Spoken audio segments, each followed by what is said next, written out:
नमस्कार, मी पूजा. आपण पाहत आहात जनशक्ती टीव्ही न्यूज 18. तर चला पाहूयात आजच्या ठळक घडामोडी. बेळगाव जिल्ह्यातील बेकायदेशीर सावकारीवर पोलिसांचा मोठा प्रहार. व्याजखोर सावकार आणि एजंटांना जिल्हा पोलीस प्रमुख के रामराजन यांचा कडक इशारा. बेळगाव जिल्ह्यात बेकायदेशीर सावकारीच्या वाढत्या तक्रारींची गंभीर दखल घेत जिल्हा पोलीस प्रमुख के रामराजन यांनी अवैध सावकारी करणाऱ्यांविरोधात कठोर भूमिका घेतल्याची माहिती समोर आली आहे. गोरगरिबांची आर्थिक पिळवणूक करून भरमसाठ व्याज आकारणारे, धमकी व दबावाचे प्रकार करणारे तसेच बेकायदेशीर मार्गाने संपत्ती उभारणाऱ्या घटकांविरोधात कायदेशीर कारवाई करण्याचे निर्देश संबंधित पोलीस यंत्रणेला देण्यात आल्याचे सांगितले जात आहे.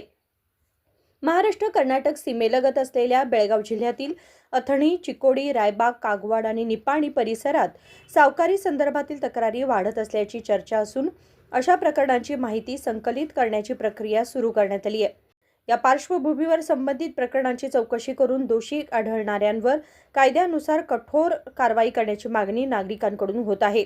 त्यामुळे व्याजाच्या जाळ्यात अडकलेल्या अनेक नागरिकांमध्ये दिलासा व्यक्त केला जातोय. ನಾವು ಜಾಸ್ತಿ ಮಾಡ್ತಾ ಇದ್ದೀವಿ ಸರ್ ಮೀಟರ್ ಬಡ್ಡಿ ಬಹಳಷ್ಟು ಪ್ರಕರಣಗಳಿದೆ ಸರ್, ಅದ್ರ ಬಗ್ಗೆ ಏನು ವಿಶೇಷ? ಮೀಟರ್ ಬಡ್ಡಿ ಬಗ್ಗೆ ಸಾರ್ವಜನಿಕರಿಗೆ ನಾವು ಏನು ಹೇಳ್ಕೊಳ್ತೀವಿ ಅಂದರೆ, ದಯವಿಟ್ಟು ಯಾರು ಹೆದರ್ಕೊಳ್ಳಬೇಡ.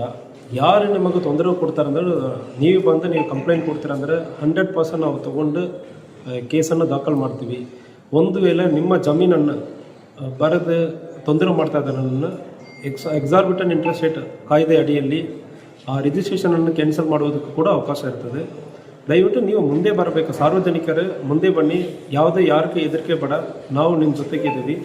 ಮೀಟರ್ ಬಡ್ಡಿ ಯಾರು ಅಂತಾಗ ಮಾಡ್ತಾರಂದರೆ ಅದಕ್ಕೆ ಅವಕಾಶ ಕೊಡಬೇಡ, ನೀವು ಪೊಲೀಸಲ್ಲಿ ಕಂಪ್ಲೇಂಟ್ ಕೊಡಿ, ನಾವು ಕ್ರಮ ಕೈಗೊಳ್ತೀವಿ. ಸರ್, ವಿಶೇಷವಾಗಿ ಯುವಕರು ಸೈಬರ್ ಕ್ರೈಮ್ ಹನಿಟ್ಟಿ ಅಂತ ಭಾಳಷ್ಟು ಪ್ರಕರಣ ಆಗ್ತದೆ ಸೋಷಿಯಲ್ ಮೀಡಿಯಾ ಮುಖಾಂತರ. ಅದ್ರ ಬಗ್ಗೆ ಏನು ಹೇಳ್ತೀರಿ ಸರ್ ಯುವಕರಿಗೆ? ಸೊ ಸೈಬರ್ ಕ್ರೈಮಲ್ಲಿ ಇತ್ತೀಚೆಗೆ ಇನ್ವೆಸ್ಟ್ಮೆಂಟ್ ಫ್ರಾಡ್ ಅಂದರೆ ಭಾಳಷ್ಟು ನಡೀತಾ ಇದೆ. ಸೊ 1 ಲಕ್ಷ ಕೊಡ್ತೀರಂದ್ರೆ 1 ವರ್ಷದಲ್ಲಿ ಅದು 2 ಲಕ್ಷ ಆಗ್ತದೆ ಅಂದರೆ ಡಬ್ಲಿಂಗ್ ಅಂದರೆ ಹೇಳ್ತಾ ಇದ್ದಾರೆ. ಯಾವುದೇ ಇಂತಾಗ ಶೇರ್ ಮಾರ್ಕೆಟಲ್ಲಿ, ಯಾವುದೇ ಇಂಟರ್ನ್ಯಾಷನಲ್ ಶೇರ್ ಮಾರ್ಕೆಟಲ್ಲಿ ಇರಲಿ, ಸೊ ಅಶ್ಯೂರ್ಡ್ ಆಗಿ ನೀವು 1 ಲಕ್ಷ ಕೊಡ್ತೀರಂದ್ರೆ ಇನ್ನೊಂದು ಲಕ್ಷ ಕೊಡ್ತೀವಿ ಅಂದರೆ ಹೇಳೋದಕ್ಕೆ ಯಾರಿಗೂ ಅಂತಾಗ ಮಾಡುವುದಕ್ಕೂ ಸಾಧ್ಯ ಇಲ್ಲ. ಸೊ ಅದರಿಂದ ಸಾರ್ವಜನಿಕರಿಗೆ ನಾವು ಏನು ಹೇಳ್ಕೊಳ್ತೀವಿ ಅಂದರೆ, ದಯವಿಟ್ಟು ಇಂತಾಗ ಯಾರೇ ನಿಮ್ಮ ಕಡೆ ಹಣ ವಸೂಲಿ ಮಾಡ್ತಾರಂದರೆ ನಿಮಗೆ ಮಾಹಿತಿ ಇದೆ ಅಂದರೆ ಪೊಲೀಸ್ ಕಡೆ ತಿಳಿಸಿ. ಅಂತಾಗ ಕೊಟ್ಟಿದ್ದೀರಂದ್ರೆ ತಕ್ಷಣ FIR ಮಾಡಿ 100% ಅಂತಾಗ 1 ಲಕ್ಷಕ್ಕೆ ವರ್ಷಕ್ಕೆ 1 ಲಕ್ಷ ನಿಮಗೆ ಸಂಪಾದನೆ ಮಾಡಿ ಅವ್ರು ಕೊಡೋದಕ್ಕೆ ಸಾಧ್ಯನೇ ಇಲ್ಲ. ಅಂತಾಗ ಅವ್ರು ಸಂಪಾದನೆ ಮಾಡೋರು ಅವ್ರ ರಿಲೇಟಿವ್, ಅವ್ರ ಸಂಬಂಧಿಕರ ಕಡೆ ಮಾಡಿ ಕೊಡೋದಾಗಲ್ಲ, ಅವ್ರು ಯಾಕೆ ನಿಮ್ಮ ಕಡೆ ಬರ್ತಾ ಇದ್ದಾರೆ. ಸೊ ಇನಿಷಿಯಲಿ ಒಂದು 4 ತಿಂಗಳಿಗೆ 5 ತಿಂಗಳಿಗೆ ಕೊಡ್ತಾರೆ. ನೀವು 1 ಲಕ್ಷ ಕೊಡಿ, ತಿಂಗಳಿಗೆ ಒಂದು 6,000 8,000 ಕೊಡ್ತೀವಿ ಅಂದರೆ ಹೇಳ್ತಾರೆ. ಸೊ 6 ತಿಂಗಳಲ್ಲಿ ಅವರು 7 ತಿಂಗಳಲ್ಲಿ ನೀವು ಕೊಟ್ಟಿರೋ ಹಣದಲ್ಲಿ ಒಂದು 50,000 ಕೊಡ್ತಾರೆ. ಅದನ್ನು ನಿಮ್ಮ ರಿಲೇಟಿವ್ಗೆ ನೀವು ಹೋಗಿ ಹೇಳಿ ಅಂದರೆ ಹೇಳ್ತಾರೆ.